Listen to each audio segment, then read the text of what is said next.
ফাঁসি শব্দটি শুনলেই মনে ভেসে ওঠে এক ভয়াবহ শাস্তির ছবি, কিন্তু ভারতের ইতিহাসে এমন একটি ফাঁসি রয়েছে যা আজও শুধু একটি মৃত্যুদণ্ড হিসাবে বিবেচিত হয় না, বরং এই ঘটনা বিচার ব্যবস্থা, ক্ষমতার অপব্যবহার এবং ঔপনিবেশিক শাসনের চরিত্র নিয়ে গভীর প্রশ্ন তুলে যায়। সেই ঘটনা মহারাজা নন্দকুমারের ফাঁসি। Premium commercial space is now for rent. Featuring ample parking and excellent accessibility, this 4,200 square foot space is ready. Elevate your business and call us today. 1775 সালের 5 আগস্ট কলকাতার কুলিবাজারে ফোর্ট উইলিয়ামের কাছে সকাল থেকেই মানুষের ভিড়। হাজারো মানুষ জড়ো হয়েছেন এক বৃদ্ধ মানুষকে শেষবারের মতো দেখতে। প্রায় 70 বছর বয়সী বাঙালি ব্রাহ্মণ নন্দকুমারকে সেদিন ফাঁসিতে ঝোলানো হয়। ইতিহাসের পাতায় এটি ব্রিটিশ শাসনামলে ভারতে সংঘটিত প্রথম বিচারিক ফাঁসি হিসাবে পরিচিত। মৃত্যুর আগে নন্দকুমার একটি শেষ আবেদন করেছিলেন। সেখানে তিনি অভিযোগ করেন তাকে শত্রুতা ও পক্ষপাতের কারণে মৃত্যুদণ্ড দেওয়া হচ্ছে। তার সেই আবেদনই পরবর্তী সময়ে এই ঘটনাকে ঘিরে বিতর্কের অন্যতম গুরুত্বপূর্ণ দলিল হয়ে ওঠে। আনুমানিক 1705 সালের বীরভূমের ভদ্রপুরে এক সম্ভ্রান্ত বাঙালি ব্রাহ্মণ পরিবারে নন্দকুমারের জন্ম। তিনি শুধু জমিদারি ছিলেন না, ছিলেন রাজনীতিবিদ, কূটনীতিক এবং দক্ষ প্রশাসক। নবাবী আমলে তিনি বাংলার রাজস্ব ব্যবস্থায় গুরুত্বপূর্ণ দায়িত্ব পালন করেন। ব্রিটিশ ইস্ট ইন্ডিয়া কোম্পানির ক্ষমতা বিস্তারের সময়ও তিনি প্রশাসনিক ও রাজনৈতিক পরিমণ্ডলে পরিচিত মুখ ছিলেন। তবে নন্দকুমারের সঙ্গে ব্রিটিশদের সম্পর্ক সবসময় একরকম ছিল না। তিনি ব্রিটিশদের সঙ্গে যোগাযোগ রাখলেও তাদের কর্মকাণ্ডের সমালোচনা করতেও পিছপা হননি।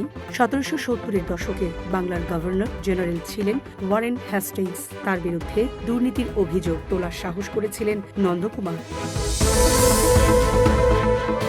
1975 সালের মার্চে তিনি বাংলার সুপ্রিম কাউন্সিলের কাছে অভিযোগ করেন হেস্টিংস নবাবের অভিভাবক মুন্নি বেগমের কাছ থেকে 3 লাখ টাকা ঘুষ নিয়েছেন। অভিযোগের পক্ষে নন্দকুমারের কাছে চিঠিপত্র ও অন্যান্য প্রমাণও ছিল বলে জানা যায়। হেস্টিংসের বিরোধী সুপ্রিম কাউন্সিলের সদস্য ফিলিপ ফ্রান্সিস ক্লেভারিন ও মনসন এই অভিযোগকে সমর্থন করেন। ফলে হেস্টিংস রাজনৈতিকভাবে চাপের মুখে পড়েন, কিন্তু আশ্চর্যজনকভাবে এর মাত্র কয়েক সপ্তাহের মধ্যেই নন্দকুমারের বিরুদ্ধে একটি ফৌজদারি মামলা করা হয়।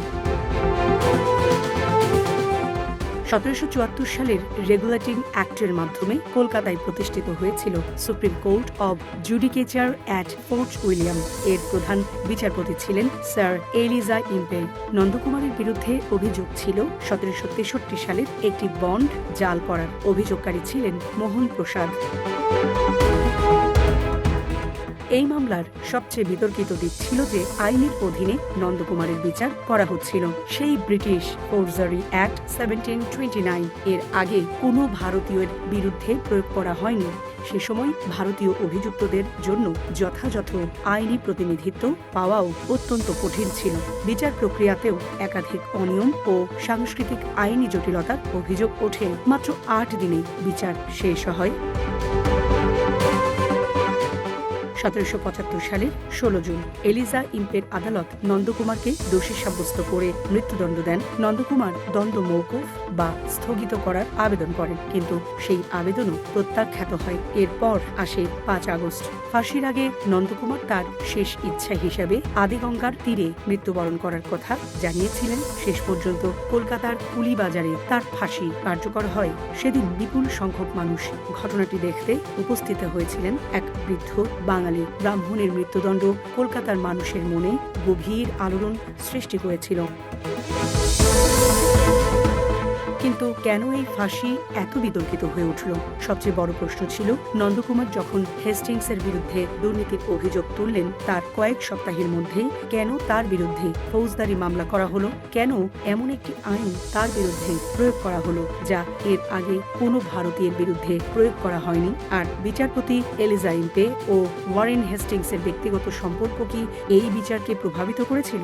ইম্পে ও হেস্টিংস একই সময়ে ওয়েস্টমিনস্টার স্কুলে পড়াশোনা করেছিলেন এবং তাদের মধ্যে দীর্ঘদিনের পরিচয় ছিল। পরবর্তী সময়ে ইম্পের ভূমিকা নিয়েও ইংল্যান্ডে ব্যাপক প্রশ্ন ওঠে। তবে হেস্টিংস সরাসরি নন্দকুমারের ফাঁসির ষড়যন্ত্র করেছিলেন এমন চূড়ান্ত প্রমাণ পাওয়া যায়নি। হেস্টিংস নিজেও পরে দাবি করেছিলেন এই মামলায় তার সরাসরি কোনো ভূমিকা ছিল না। নন্দকুমারের মৃত্যুর বহু বছর পর ব্রিটিশ রাজনীতিবিদ ও ইতিহাসবিদদের মধ্যেও এই ঘটনা নিয়ে বিতর্ক শুরু হয়। লর্ড ম্যাকলে তার বিখ্যাত লেখায় নন্দকুমারের বিচারকে জুডিশিয়াল মার্ডার বা বিচারের নামে হত্যা হিসাবে অভিহিত করেছিলেন। তার মতে হেস্টিংস ও ইম্পের ঘনিষ্ঠতা এবং মামলার সময়কাল এই বিচারকে সন্দেহের ঊর্ধ্বে রাখেনি।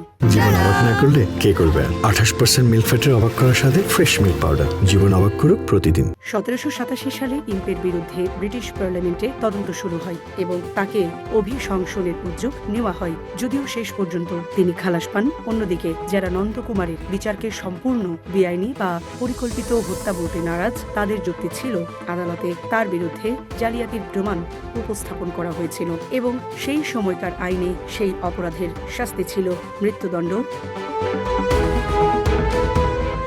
সামরিনা প্রীতি, ঢাকা এক্সপ্রেস।